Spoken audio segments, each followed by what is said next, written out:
ஸ்ரீ குருபியோ நம. ஹரி ஓம். குரு ராகவேந்திரா. ராகவேந்திர சுவாமி அனுகிரகத்தினாலே இந்த ராகவேந்திர சரித்திரத்தில் இது 56வது எபிசோட்.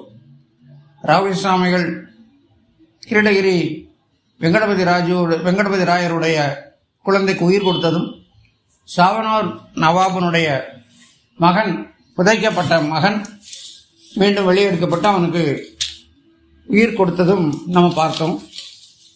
மகான்கள் எப்படி செய்கிறாங்க பார்த்தீங்கன்னா நம்ம பார்த்தோம்.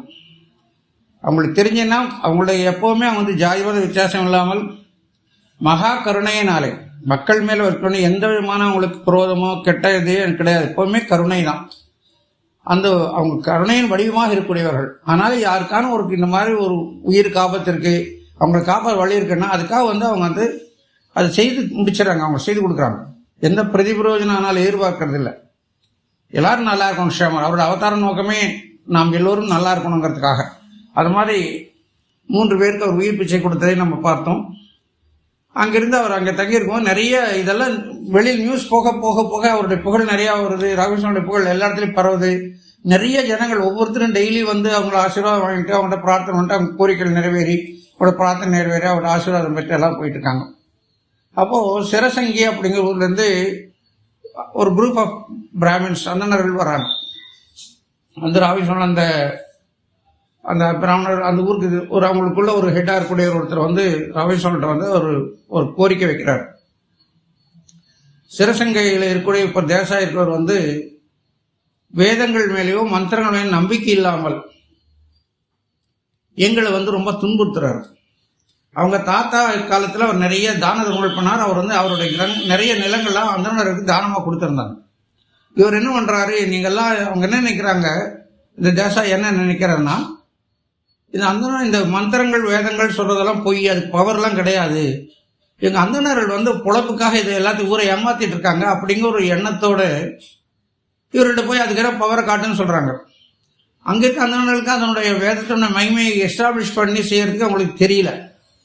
அதனால என்ன ஆகுது, உடனே அவங்களுடைய நிலங்கள்லாம் பிடிக்கிட்டு அவங்களை தொந்தரவு கொடுக்குறாங்க. ஸோ அவங்களுடைய வாழ்வாதாரம் மிகவும் பாதிக்கப்பட்டிருக்கிறது. அதனால அவர் ராகவேந்திரனுடைய பிரார்த்தனை பண்ணி நீங்கள் எப்படியான எங்களுக்கு அனுகிரகம் பண்ணணும், இதான அதுக்கு வழிகாட்டுங்கன்னு சொல்லி அவர் அவங்கள்ட்ட பிரார்த்தனை பண்ணுறாங்க. அவர்கள் மேல் கருணை கொண்ட ராகவேந்திர சுவாமிகள், சரி நான் உங்கள் ஊருக்கு வரேன், தேசாயை பார்க்குறேன்னு சொல்கிறார். ராகவேந்திரன் அங்கேருந்து கிளம்பி போய் அந்த சிரசங்கி ஊருக்கு போகாமல்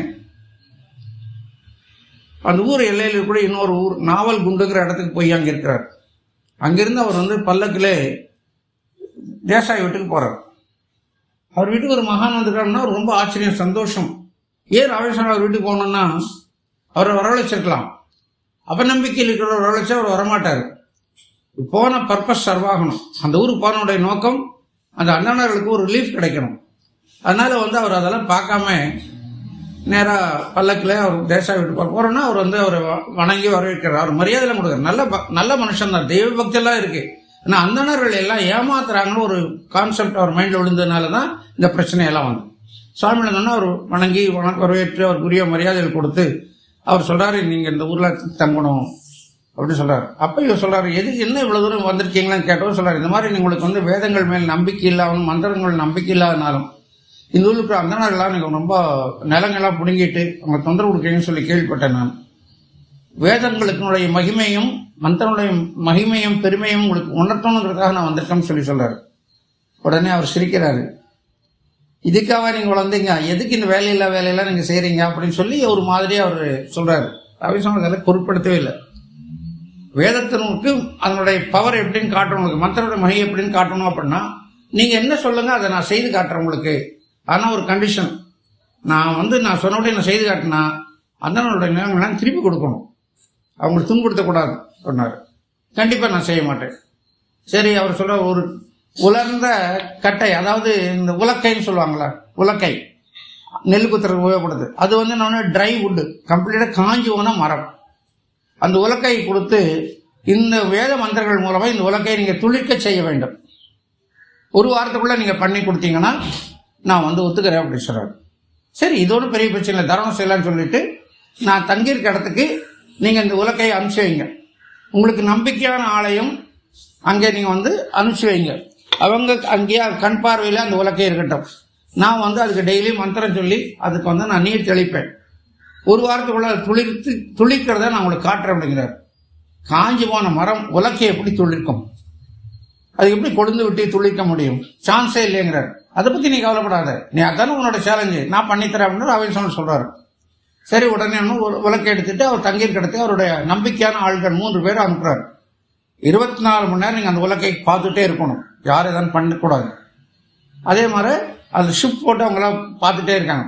ராமேஸ்வரம் உங்க பக்கத்திலே வச்சுக்கோங்க, நான் டெய்லி காலையில் வந்து அதுக்கு தீர்த்தம் தெளிக்கிறேன்னு சொல்லிட்டு டெய்லி ராமேஸ்வரம் வந்து பூஜை புனஸ்காரம் முடிச்ச உடனே கமண்டத்துல தீர்த்தம் எடுத்துட்டு சுவாமிக்கு அபிஷேகம் தீர்த்தம் எடுத்துட்டு அந்த உலக்கைக்கு பக்கத்தில் அமர்ந்து கொஞ்ச நேரம் கண்ணை மூடி ஜபம் பண்ணி அந்த தீர்த்தத்தை அந்த உலக்க மேல தெளிச்சுடுவார். தெளிச்சுட்டு போயிடுவார். இது 2 நாள் நடந்து 3ஆவது நாள் பார்த்தா அந்த உலக்கை பச்சை கலர்ல மாறிடுச்சு. காஞ்சி போனது பிரவுன் கலர்ல இருக்கு.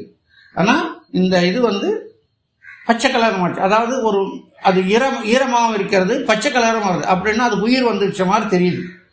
அப்பயே அவங்கலாம் பயந்துட்டாங்க.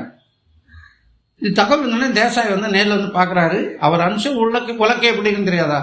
பார்த்தா கலர் மாறி போச்சு, ஈரம் இருக்கு, தொட்டா அந்த ஈரம் பசு பிசன்னு அந்த ஈரம் தெரியுது. அப்பயே அவர் ஒரு மாதிரி ஆயிட்டாரு. சரி, இருந்தாலும் அவர் ஒன்றும் சொல்ல, திரும்பி ஊருக்கு போயிடுறாரு. இப்படியாக ராமேஸ்வரம் டெய்லி சொல்றாரு. 4ஆவது நாள் 5ஆவது நாள் 4ஆவது பார்த்தீங்கன்னா அது ஒரு இடத்துல புடைக்க ஆரம்பிச்சது.